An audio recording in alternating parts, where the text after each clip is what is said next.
nothing is gonna stop me. I was in the street selling crack. The prince is back, y'all.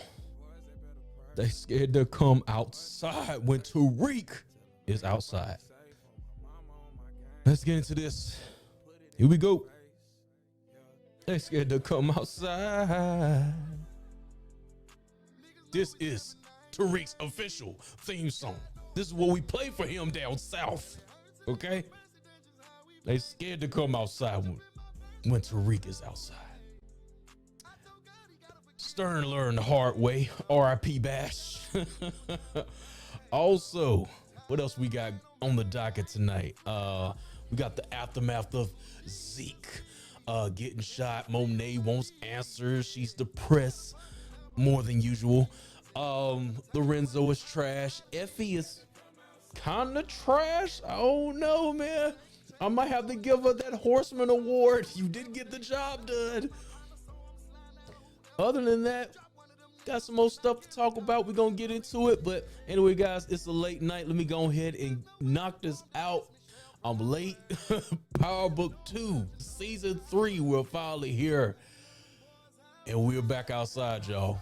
This is Power Book 2, Season 3, Episode 1 review. Let's get into it. It's a big rich town.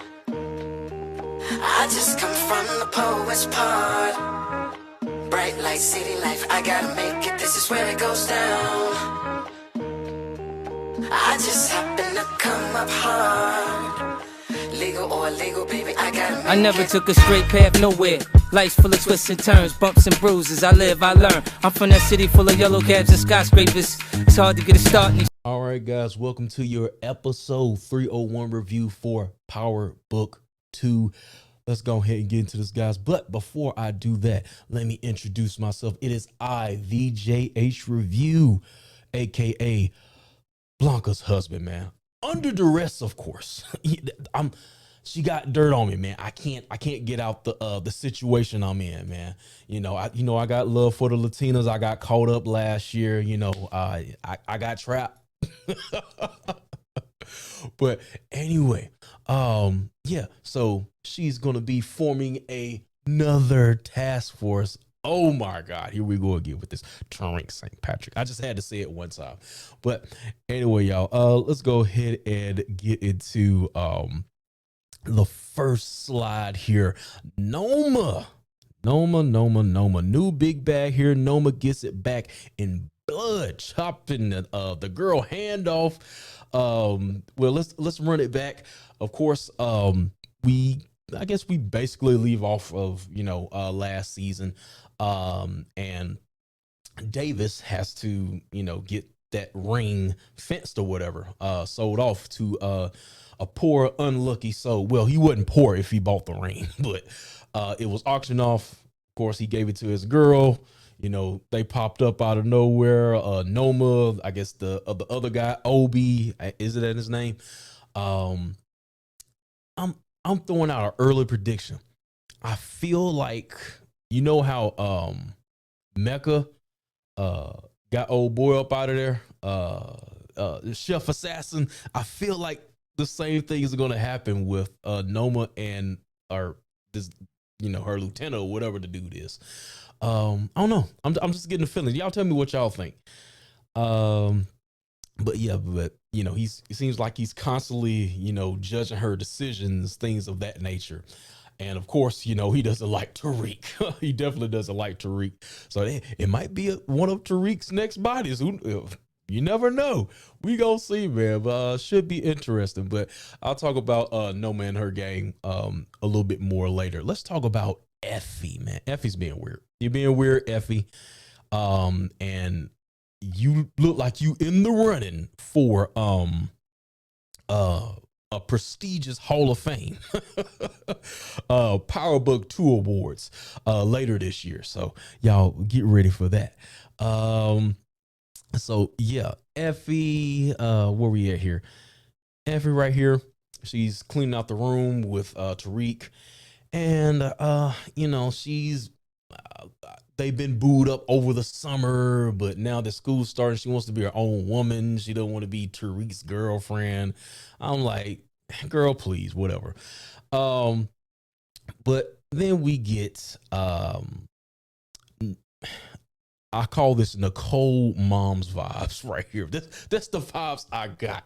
I want her up out of here already. If y'all, Nicole from Power Book 3, but that's what I feel like during this, this part of this right here. I want her to get it for some reason.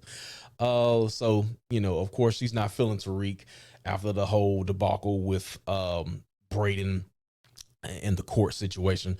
But we are not really introduced. I think she was in Power Book 2 last season, Braden's sister. I can't remember her name right now, so I don't have time to research. Let's go ahead and keep moving. So we get that there. And let's go ahead and talk about Monet. That's who I got up next. Monet is depressed more than usual here. So let's talk about that real quick. And what's up with these? Because this continues into the next episode too, with her and these damn judge shows, and she just look. I'm like, it's time for somebody to get Monet up out of here. I think two things are gonna happen. I've been hearing about the court shows or being that foreshadowing to her going to jail. And old boy's gonna be on her ass this season, so that could be something that happens. But at the same time, I think I don't know. I feel like Diana might catch a body this season. I don't know why. So I don't know. Monet might get ghosted, so to say. But anyway, that's just some early thoughts that I have going on. But I guess it would be kind of digging in the well a little too much to go back to the whole kid kills parent type deal. But I don't know.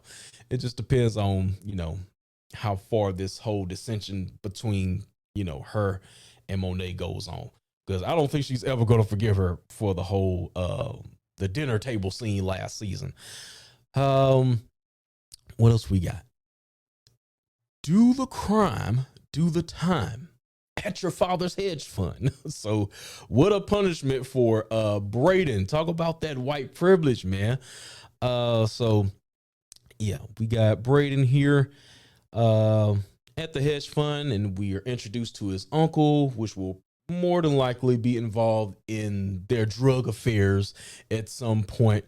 So yeah, he seems like a pretty cool uncle. So I'm pretty sure he's gonna want in. So we're gonna see how far he goes, as far as the operation between Braden and Tariq this season. But he seems like a cool guy.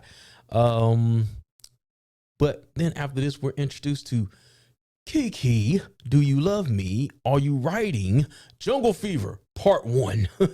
I'll talk about the, I watched episode 2 already, and that was quick. I'll just say that. But I'll talk about that a little bit more when I get, to episode 2, which will be sometime this coming week.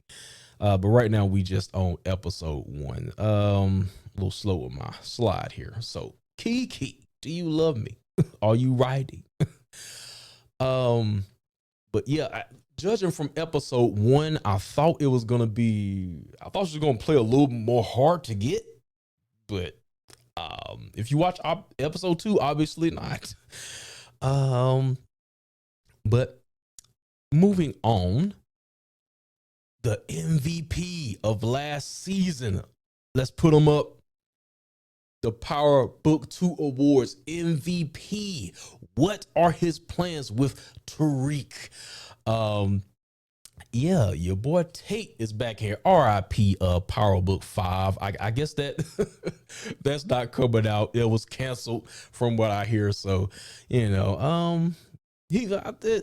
fits in Power Book 2 anyway. I don't see him really needing his own spinoff. So I don't think that was needed. But yeah, so Tate has plans for Tariq. He basically Tariq owes him a favor, so he's gonna call it in at some point. What it is, we don't know yet. you sell drugs, don't you? What was that line? What was that line he said in Power? When he was talking to you sell drugs, don't you, James, or something like that. Oh no, I just thought of that line random. But anyway, let's talk about Everett, man. Everett, we got to get you up out of here. We got to get you up out of here this season. Last season, it looks like he was about to take him out, Drew, that is, but he let him live. Drew, you need to finish what you started, man. You need to get him up out of here. Either that or go to Oklahoma with him or whatever. But yeah, I'm getting tired of seeing Everett already, but I think his days are done in this season of Power. But anyway, we got the scene right here where they are doing business in the penthouse that Mecca left Monet or whatever, that's being watched, by the feds or whatnot. And so yeah, I don't know. I would have to put y'all in the Horseman Hall of Fame for doing this, man. I got to give y'all a Horseman Award for Kane and Drew doing talking business in that, or just having a party in that place. Period. That y'all should really. I don't even know if y'all should be living there. Y'all be like, look, that place. Y'all got to know the place is probably bugged, or it's being surveillance, something like that, and y'all having a whole party in here. But anyway, I digress. Let's move on to the mission. You can't have a crime show without the mission, man. Sell these bricks in 30 days. So they get caught up by Noma once again. They shut off the lights and then they pop up once again like the boogeyman or whatever. And nobody has anything to say except Tariq. And if y'all saw the thumbnail, keep your heads down, keep your mouth shut, and let me get us out of this. And that's basically what he did. He smooth talked his way out. Noma likes him. So she gives him a chance to sell all these bricks that Mecca has left behind, which is going to take some time to sell. She gives him 30 days. Will it happen?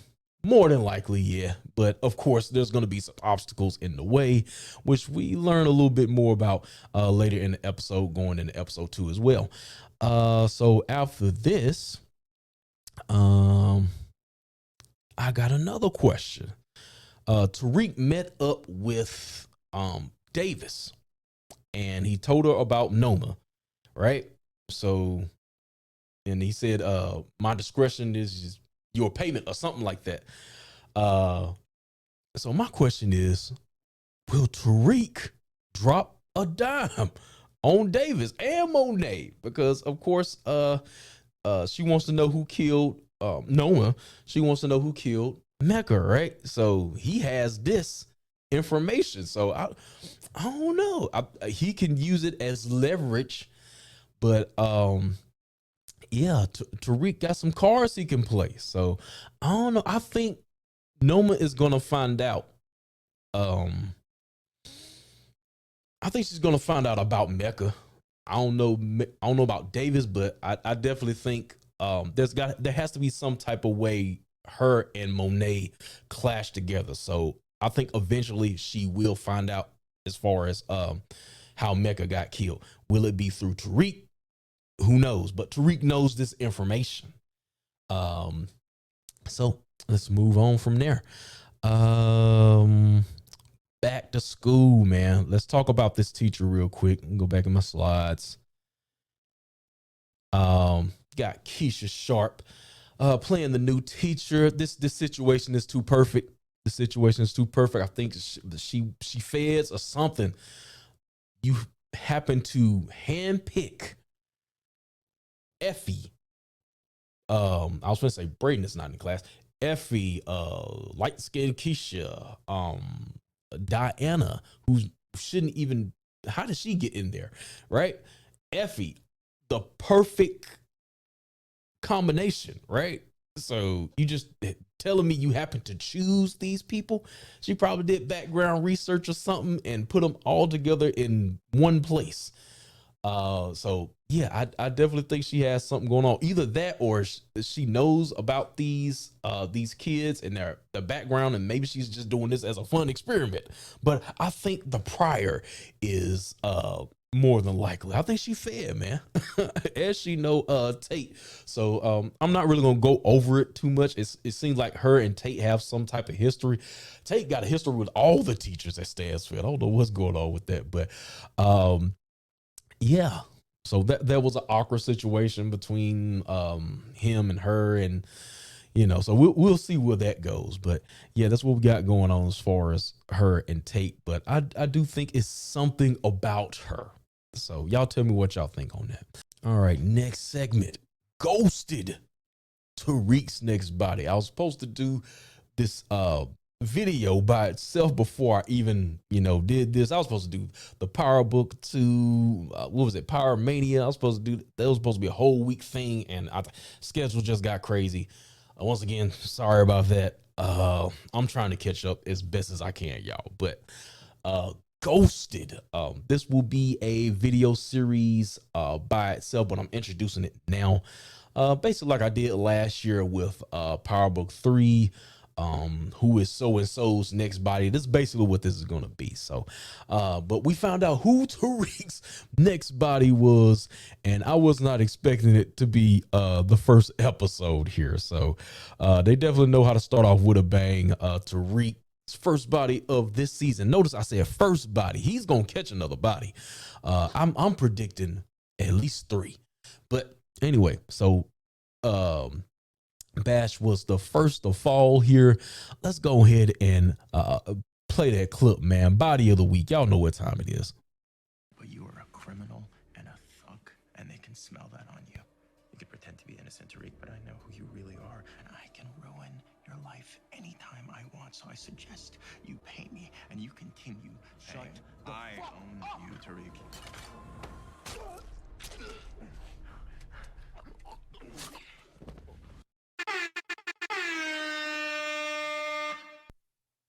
R.I.P. Bash. That was I'm tired, y'all. I'm sorry. That was body of the week. Almost midnight here, and I got to get to work early in the morning, but I'm getting this damn review out the way. That was body of the week. So let's move on from there. I don't know if it's gonna come back to haunt them. I don't think they would add that dialogue as far as when Tariq said nobody's looking for him, he's on the run. I don't think they would add that dialogue if somebody were going to come back and look for him. I don't think Simon's going to pop up and be like, hey, where's Bash at? You know what I'm saying? So I think that body is pretty much clean. So hopefully, Tariq, I don't have to put you in the Horseman Hall of Fame, okay? Hopefully y'all disperse of the body properly, okay? But anyway, let's go ahead and go to next topic here. I'm almost wrapped up. Another task force. Ugh, here we go again. Tariq St. Patrick. Let's go ahead and show my wife, man. I can't get out the relationship, man. She got dirt on me, man. I already told y'all what the problem is. All right. If I can find my slideshow, that's not it. Yeah, there it is. Yeah. So yeah, Blanca's back, and so yeah, she's talking with Jenny, of course, and then this is where we get the whole CI business. Episode 2, unless I missed something, Sax is the CI. From the dialogue I heard in episode 2, but that's a whole nother conversation. But the whole CI deal, everybody made a big deal out of that. But at first, I was thinking before I saw episode 2, I was thinking maybe Effie could possibly be the CI, but there's no way in hell that could be. But it made it seem like, because once she said the whole CI deal, the scene went directly to Effie. So I don't know if they were trying to psych us out or something like that. I don't know. But yep. And then of course they're going to be teaming up with Whitman. We have the return of him. Wish somebody would take him out. Maybe that might be Monet's next body. We'll see. But anyway, other than that, we get towards the end here, remembering Zeke. Diana puts together this this memorial service or whatever. So let's just go over, basically what happened there. We got this dude right here, the street saying he looked like Tevin Campbell. I see it. Can we talk for a minute? His game is trash, of course. He's trying to get with Diana, and he's not doing so well right now. But of course, it looks like I think she's gonna end up using this guy basically to get to Tariq, because she still has a little jealousy in her heart or whatever. So yeah, we're gonna see that. Moving on here, we got Lil Mo out of nowhere. Where did Lil Mo come from, man? But it was nice seeing her, I guess. And of course Tariq had that speech, and basically he's changing the narrative, because people still don't want to be like associated with him or be next to him. The students are scared of him since the events of the trial or whatnot. So he still has that stigma around him, even though he was found innocent. And basically he's trying to I guess show that he has a good character here.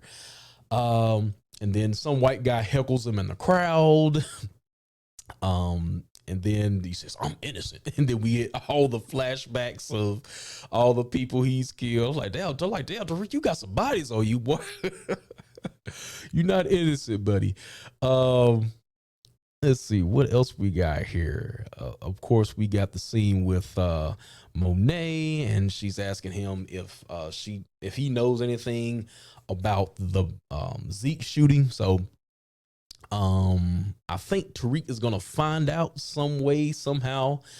And yeah, I don't know if he'll get a chance to. I think Monet is gonna find out through other means. I don't think Tariq really has to tell her, but we shall see. Other than that, let's keep going here. I already talked about Whitman. And then we get the last scene right here with the dream team popping up, and then Effie's asking if Tariq can trust Kane. Y'all don't have no damn choice.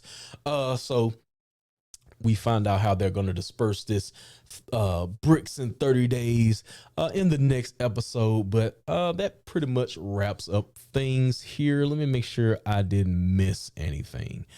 Let's see. Oh yeah, how did I forget this, y'all? I told y'all I'm tired. Let's go ahead and talk about the last part. I didn't mention this in my intro either. I'm fucking tired. Let's go talk about it, man. The elephant in the room. There should have been an elephant in the room that I just completely missed. Lauren is alive, of course. And yeah, I kind of had a feeling that she was alive. If we go by the number one rule, if you don't see a body, they are not dead. And this Ghost is somewhere in Cuba with Tupac, right? So we still haven't seen a body with Ghost. So I'm gonna assume that he's still alive out there, man. You never know.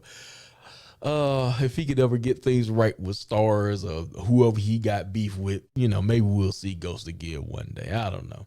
But yeah, that's pretty much it. We'll talk about Lauren on episode 2, y'all. I got to get up off this camera. I am tired. I'm motherfucking tired. All right, you guys. This has been your Power Book 2 episode 1 of season 3. Sorry, I'm a little tired here, but if y'all still rocking with me, make sure to like the video. Also subscribe to the channel if you haven't already. I gave most of my energy to the Snowfall review, so if y'all haven't checked that out, make sure to go check that out. Jericho drew some blood everywhere, man. But anyway, guys, thanks for joining in. I will be more active for episode 2. I'm catching up. So with that being said, thanks for tuning in. I will see y'all next time. I'm from that city full of yellow cabs and skyscrapers. It's hard to get a start.